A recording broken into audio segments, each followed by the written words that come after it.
Hi students, welcome back to learning journey. ஆக்சுவலாக நான் வந்து 6ஆம் கிளாஸ் இப்போ எப்படின்னு தெரியல. பட் நான் வந்து 6ஆம் கிளாஸ் 7ஆம் கிளாஸில் படிக்கிறப்ப moral education, moral instruction, sorry MI பீரியடுன்னு ஒரு பீரியடு இருந்தது. இப்போ இருக்குமா இருக்கும், பட் எனக்கு தெரியல. பட் நான் சொல்கிறேன், எனக்கு தெரிஞ்சது நான் சொல்கிறேன். மாரல் இன்ஸ்ட்ரக்ஷன் சொல்லிட்டு நீதி போதனை, அப்புறம் இவிஎஸ் என்விரான்மெண்டல் சயின்ஸ்னு சொல்லுவாங்க. என்விரான்மெண்டல் சயின்ஸ் சுற்றுப்புற சூழ்நிலை, அந்த சுகாதாரத்தை பற்றி இதெல்லாம் வரும் அதில். அதே மாதிரி இந்த மாதிரி விஷயங்கள் வந்துட்டு நீதி போதனை, அதில் வந்து நிறைய நியாயங்கள்.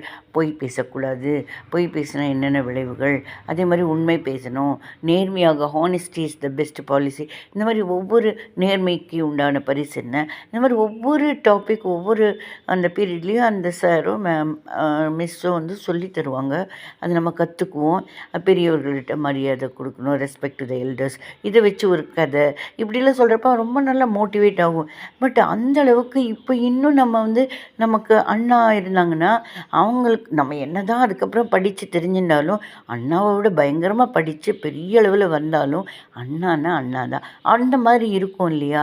ஆனால் இப்போ எனக்கு என்னவோ படிப்பு ஜாஸ்தினா, அறிவில் ஜாஸ்தினா அவங்க தான் பெரியவர்கள்ங்கிற உலகம் மாதிரி ஒரு மமதியான, என்ன சொல்கிற, மாய உலகம் மாதிரி இருக்குது. இப்போ வந்து பேரண்ட்ஸு, நான் எல்லாரையும் சொல்லலை, பட் ஒரு சில இடங்களில் பேரண்ட்ஸ் வந்துட்டு வேறு வழி இல்லாமல் பர்கரு பிஸாலாம் சாப்பிட வேண்டியதாக இருக்குது இல்லையா? மோமோஸ், அவங்க என்னென்னவோ சொல்கிறாங்க. அவங்க என்னென்னவோ நல்லா தான் இருக்குது, ஆனால் நல்லா தான் இருக்குதுன்னு அட்ஜஸ்ட் பண்ணிட்டு சாப்பிட வேண்டியதாக இருக்குது. ஆர்டர் பண்ணுறது, அவங்களுக்கு வந்து இப்போத்து ட்ரெண்டு, மாடர்ன் ட்ரெண்டில் ரொம்ப அறிவுசாலியாக இருக்காங்க குழந்தைங்க, ரொம்ப ரொம்ப அறிவு. பட் நம்மளை மீறினா நம்ம சமைப்போம் இந்த மாதிரி. பட் இருந்தாலுமே அதில் வந்து புரிதல் வேணும். அம்மாவுக்கு என்ன பிடிக்கும், அப்பாவுக்கு என்ன பிடிக்கும், தாத்தா பாட்டிக்கு என்ன பிடிக்கும். ஆனால் இப்போ அவங்க வந்து அது அப்படியே மாறி குழந்தைகள் என்ன சௌகரியம்னு நினைக்கிறாங்க. குழந்தைகளுக்கு பாவம் எது பிடிக்கிறதோ சாப்பிடட்டும் அப்படின்னு பேரண்ட்ஸும் மாறிடுறாங்க. ஸோ இதில் எது நல்லது எது கெட்டது இது எல்லா டாக்டர்ஸும் சொல்லிகிட்ருக்காங்க. பட் இருந்தாலும் அந்த அடிப்படையான மனசில் வந்துட்டு 6ஆம் கிளாஸ் 7ஆம் கிளாஸ் அப்போவே வந்துட்டு இந்த தொட்டில் பழக்கம் சுடுகாடு முட்டும்னு சொல்லுவாங்க இல்லையா?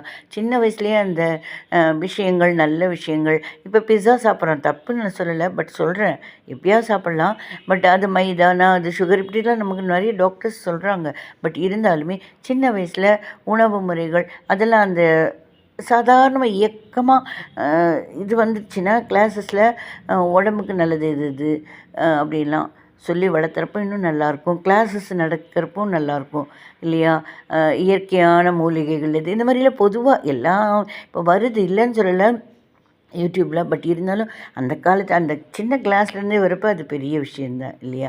எனக்கு வந்து, ஆனால் எங்கள் அம்மா சயின்ஸ் டீச்சராக இருந்தனால என்ன தெரியல, பீட்ரூட்டு அதில் என்ன சத்து, பாவக்காய் இரும்பு சத்து, இந்த மாதிரி நார் சத்து, அது ஒவ்வொன்றா ஒவ்வொரு பொருட்கள் சாப்பாடு போடுறச்ச சொல்லுவாங்க. அதனால் கொஞ்சம் எல்லாமே விருப்பு இல்லாமல் மேக்ஸிமம் சாப்பிட்றோம். பட் எல்லார் வீட்லேயும் சொல்லுவாங்க. பட் அந்த ஸ்கூல்ஸ்லேயும் இருந்துச்சுன்னா ரொம்ப சந்தோஷம்.